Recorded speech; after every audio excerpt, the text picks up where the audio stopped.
Bloomberg Audio Studios. Podcasts, radio, news. This is the Bloomberg Daybreak Europe podcast, available every morning on Apple, Spotify, or wherever you listen. It's Wednesday, the 22nd of January in London. I'm Caroline Hepker. And I'm Stephen Carroll. Coming up today, after a brief reprieve, Donald Trump threatens China with 10% trade tariffs. The new US president launches a potential $500 billion plan to fund AI infrastructure dubbed Project Stargate. Plus, divisions at Davos. Bankers cheer talk of US deregulation as Europe faces being left behind. Let's start with a roundup of our top stories. Donald Trump says he is still considering imposing across-the-board tariffs on Chinese imports. Speaking at an event at the White House, the newly installed US president said the tariffs could be just weeks away. We're talking about a tariff of 10% on China based on the fact that they're sending fentanyl to Mexico and Canada. Beijing imposed restrictions last year on production of chemicals used to make fentanyl after pressure from the Biden administration. Trump's comments came just a day after he notably left the world's second largest economy off a list of imminent targets for tariffs. Trump also singled out the European Union in comments on Tuesday, which he said was very, very bad to the US, adding, quote, "They treat us very, very badly, so they're going to be in for tariffs." Donald Trump has announced a US joint venture with SoftBank, OpenAI and Oracle to fund the expansion of US AI infrastructure. Dubbed Stargate, the project will deploy $100 billion immediately, with plans to increase that to at least $500 billion. Bloomberg Intelligence senior tech analyst Mandeep Singh explains how the money will be deployed. All these hyperscalers, we know they have spent about $240 billion in 2024. And now think of it as additional, $100 billion that will be invested in building compute capacity. And all of it is going to OpenAI. So I think that puts them at a big advantage in terms of, the foundational model players when you compare them to Google or Anthropic or Meta. As Mandeep Singh hinted at there, OpenAI will oversee operations. Initial equity will come from SoftBank, OpenAI, Oracle and Abu Dhabi state investor MGX, with a build-out of the first computing system starting in Texas. The announcement comes after Trump rescinded Biden's sweeping executive order on AI, and so halting the implementation of key safety and transparency requirements for AI developers. The US president has suggested he'd be open to Elon Musk or Oracle chairman Larry Ellison purchasing TikTok in a joint venture with the United States. Donald Trump said the buyer would give half of the company to the US government in exchange for being allowed to operate. The deal, I think, is this, and I've met with owners of TikTok, the big owners. It's worthless if it doesn't get a permit. It's not like, you can take the U.S. The whole thing is worthless. With a permit, it's worth like $1 trillion. So what I'm thinking about saying to somebody is buy it and give half to the United States of America, half, and we'll give you the permit. And they'll have a great partner, the United States. Donald Trump was speaking after the weekend where TikTok temporarily went offline for users in the United States. Trump then signed an executive order on his first day in office to extend the deadline for a sale by 75 days. The platform's Chinese owner ByteDance has publicly refused to sell, though prospective buyers hope the Supreme Court's ruling and brief shutdown could push it to reconsider. Well, amid the slew of announcements from the White House, the president also discussed the ongoing conflict between Russia and Ukraine. Donald Trump said that he would probably impose sanctions on Russia if Vladimir Putin doesn't come to the table to negotiate. The news comes as Ukraine's Volodymyr Zelensky praised President Trump's ambition to expand US energy exports. Right now, things are on our side. President Trump is going to export more energy.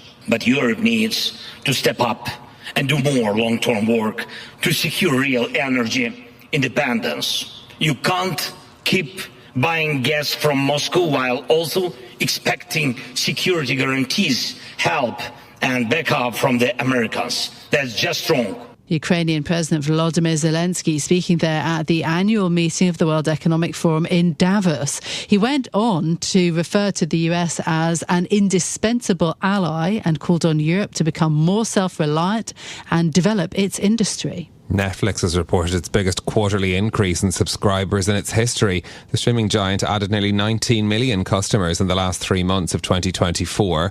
New live sporting events and the return of hit Korean show Squid Game helped the company nearly double the analyst estimate. Bloomberg's Caroline Hyde says it's a blockbuster number. They've added on net 41 million more people around the world over the course of this year. I mean, this is better than they did during 2020 in the onset of COVID, when we were all suddenly trapped in our homes and had nothing else to do. Hyde adds it's the last time we'll ever get subscriber numbers, as the company intends to stop releasing them. Netflix shares rose as much as 14% in extended trading. Now, in the UK, the government has ousted the chair of its Competition and Markets Authority, Marcus Bockenrink, in a bid to show the business world that it is serious about economic growth. Bloomberg was told that ministers had been underwhelmed by the CMA's proposals to deregulate. Bloomberg's James Wilcock has the story. There's a new villain in Westminster. Government ministers have been calling on regulators to give businesses more leeway for months. Now, frustrated with the response, they've decided heads must roll. It's a clear signal from the UK government. It wants to be seen as pro-business and wants to boost the economy. But will a new face at the regulator drive new policy? In London, James Wilcock, Bloomberg Radio. Well, those are your top stories on the markets. Yesterday we saw the dollar wiping out earlier gains to close flat on the day. On Wall Street, stocks climbed into the close. The S&P 500 rose by 0.9%. We mentioned the rise in Netflix shares post-market. Treasuries held their rally, closing 7 basis points lower. Today they're holding at that level, 4.58% on the 10-year. Oil prices slumped yesterday. WTI fell over 2.5%. It's down another 0.5% this morning at $75.47. Elsewhere in Asian trading, we have seen the dollar a touch stronger after those latest signals from Donald Trump about tariffs on China. The offshore yuan has weakened 0.3% versus the dollar as well, and the CSI 300 index of Chinese shares is down by 1%. Well, we'll bring you more on Trump's tariff threats in just a moment, and we'll also be going live to Davos to hear what's happening in a packed schedule today. But another story has caught our eye. It's had loads of attention in the newsroom this morning. Having boasted about being among the top players in the world for a couple of very well-known video games, Elon Musk has now admitted that he has used level boosting services. What are level boosting services? This is one of those things where I think that I am 150 years old because I had never heard of this, but it is. Really? No, I know, I'm very ignorant. This is people, essentially, you pay someone else to play the game for you. Yeah. And that, you can pay. Sometimes people are not sure whether Elon Musk actually paid or whether people might have volunteered and done it for free, just to sort of be close to Elon Musk. He has spent quite a long time boasting about his proficiency in a couple of games, and so that's why it has sort of had, it's in the gamer world, it's had a lot of attention. I'm not an online gamer, I must admit, but I do love other games, card games, board games. I'm totally obsessed at the moment with backgammon. Anyway, that aside, I think the reason this story is so fascinating is that it shows you a lot of things, you know, in terms of competition, whether you think that cheating is worthwhile, possible, whether you should do it or not, whether you should admit to it. Yes, admit to it, whether it shows something about your real world personality in terms of your gaming profile or not. I think that's why it's kind of sparked so much interest on Elon Musk. Discuss this another day on the programme. Let's go back, though, to our top story this morning now. And President Trump initially focusing tariff threats on Canada and Mexico, but on Tuesday the President also discussed imposing 10% tariffs on all Chinese imports at the start of February. That's had an effect on the Chinese markets. We can discuss further now with Bloomberg opinion columnist Karishma Vaswani, who has written extensively about Trump and Xi's relationship. Karishma, great to have you on. How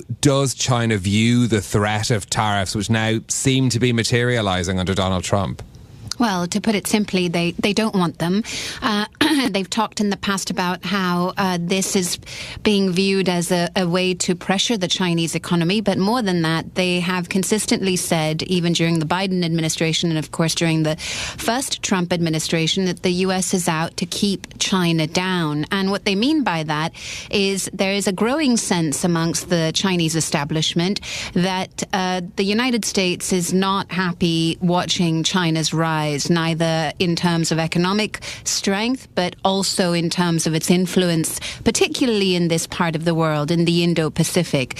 Now, what we've seen from the Trump administration is very much to be expected. You know, there were campaign promises made about imposing tariffs on China, and it looks like those will materialize at some point. But to me, what was really interesting was the relationship that was tied to the export of fentanyl from China with regards to the tariffs. And this is something Donald Trump has talked about extensively before, and something I think he will continue to hammer home to the Chinese as a way to sort of negotiate on the tariffs, as a way to use them as some sort of leverage to get what he wants.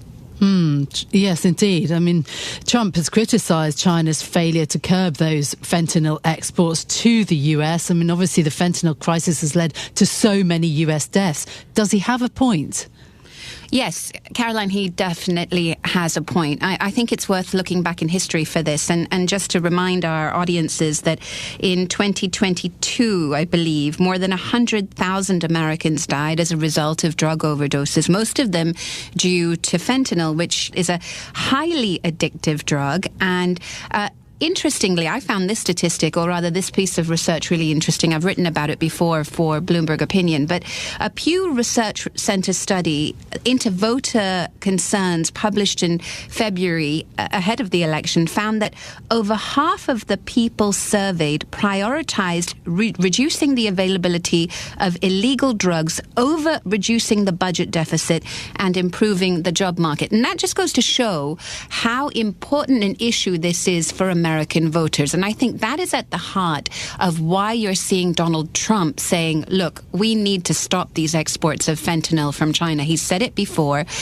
The issue with fentanyl exports is, even though the Chinese say that they have taken some action, and to be fair to them, they have, the problem is the routes through which these drugs find themselves back in the United States. And it is also through Mexico, through a sort of complex network of illegal cartels. Now, it will be really interesting to see what happens if and when the two sides sit down. You know, Donald Trump has talked about meeting Xi Jinping, going to China. He had a conversation with him on the phone last Friday.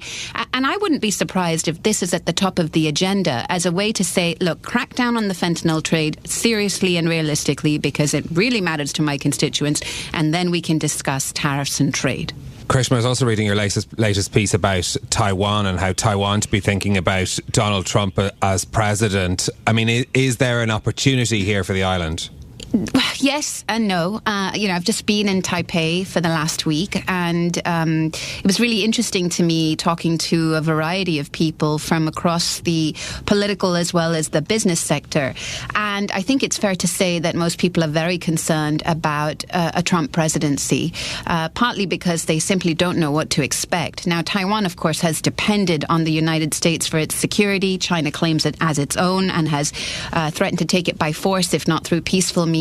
By 2049 is the sort of deadline that the Chinese have set for themselves. Most analysts believe it's somewhere in between 2027 and 2035. So it's not far away, right? At the same time, there are pressures, political pressures inside Taiwan that has seen the domestic defense budget paralyzed in parliament. Trump has talked about Taiwan having to increase defense spending up to 10% of GDP. All of that is in doubt right now. And so the Taiwanese are basically in a situation where they have no way to convince Trump to protect them. One of the things I've argued, though, in the latest column that you've talked about, is that if you increase investment into the United States from Taiwanese companies, as well as open up market access and make business for American companies easier to do in Taiwan, that is one way to convince the Trump administration that, look, this is an island that is worth protecting, not least because of the massive semiconductor industry there. Does that transactional approach then translate into more military security? It's a really interesting piece that you've written. Krishma, thank you so much for being with us this morning and talking about the big picture, the relationship between the US, the new President Donald Trump, and China. Bloomberg opinion columnist Karishma Vaswani. Well, the announcements coming from Washington are being closely watched in Davos as well, where business and political leaders are attending the World Economic Forum. Bloomberg TV anchor Jemana Berset is there and she joins us now. Jemana, good morning. What is the mood among CEOs there when it comes to the announcements we're getting out of Donald Trump and the White House? Is it fears over tariffs or excitement about deregulation? Yeah, well, it depends which geographic location you're talking about. Definitely the American executives we've spoken to are feeling really excited about the year to come. Yesterday on our banking panel at the World Economic Forum, we spoke to Mary Erdoes, who runs JP Morgan Wealth and Asset Management. And she basically said, this is go time. They're ready to go. They're really excited. Of course, JP Morgan coming on back of their most profitable year on record last year. And there's this real feel amongst the business community, at least in the US, that the administration will be pro-business, pro-growth, deregulation, or perhaps not even deregulation, but a more permissible approach to regulation. All of those things will be good for M&A activity, liquidity, and deal making. So those are some of the tailwinds for the US economy. I think from the European standpoint, obviously the perspective is a little bit different because of some of the growth headwinds, but also the regulatory headwinds. And that was one of the conversations that has come up as well. And we can talk more about this, but ultimately, European banks were bemoaning the fact that they're on the back foot versus the US and UK counterparts, simply because the European regulators have decided to implement parts of Basel III, while other jurisdictions have delayed or postponed the decision altogether. So is there a real fear that Europe might fall behind as Trump pursues this America First agenda? Does anyone have any solutions? I thought the opinion piece that Mark Champion wrote today on the terminal was really interesting, because he said President Trump and Ursula von der Leyen, who spoke yesterday, presented two completely different pictures of how they see their own economies. President Trump, on one hand, was painting this dystopian picture of the U.S. economy in decline and that he's going to turn it around. Ursula von der Leyen, on the other hand, was talking about the vision that Europe has for the future and the innovation drive. But of course, in reality, it's quite the opposite. And in fact, people are more excited about the productivity and growth outlook for the US than they are for Europe. I think the discussions around Europe more long-term are these very existential questions about what Europe can do to boost growth and boost productivity. And that comes down to investment in right infrastructure, deregulation, of course, as we spoke about, but perhaps reducing some of the red tape and the bureaucracy that it takes to get things across the line, and to help invest more in technologies of the future as opposed to industries of the past. Jemana, I think it's fair to say Donald Trump's casting a fairly long shadow over this Davos meeting, but of course there's lots more going on in the world. What are the other key geopolitical conversations that are being had there? Well, there's quite a lot on the Middle East front, of course. Just speaking from my own perspective, I think there really is this feeling that it's a new dawn almost for the region, given the ceasefire that's in place. And we will be speaking to the Iraqi president tomorrow, amongst others, the Saudi finance minister, to get their take on political developments in that part of the world. But then within Europe, Bloomberg are having a very high-profile conversation later today with President Zelensky of Ukraine. That is going to be very interesting and high on the agenda. Zelensky yesterday did give a speech, and it was interesting because he actually sort of took aim at Europe in his speech yesterday. And he was saying that for too long, Europe has relied on Russian gas. It's time to completely reduce that dependency. He also called on European allies to continue to increase defense spending. So you've got to think that perhaps his audience is one person, and that one person is President Trump, who, by the way, will also be giving a video address to Davos tomorrow. So there's going to be quite a lot of political news over the next 24 hours. This is Bloomberg Daybreak Europe, your morning brief on the stories making news from London to Wall Street and beyond. Look for us on your podcast feed every morning on Apple, Spotify and anywhere else you get your podcasts. You can also listen live each morning on London DAB Radio, the Bloomberg Business app and Bloomberg.com. Our flagship New York station is also available on your Amazon Alexa devices. Just say, Alexa, play Bloomberg 1130. I'm Caroline Hepker. And I'm Stephen Carroll. Join us again tomorrow morning for all the news you need to start your day, right here on Bloomberg Daybreak Europe.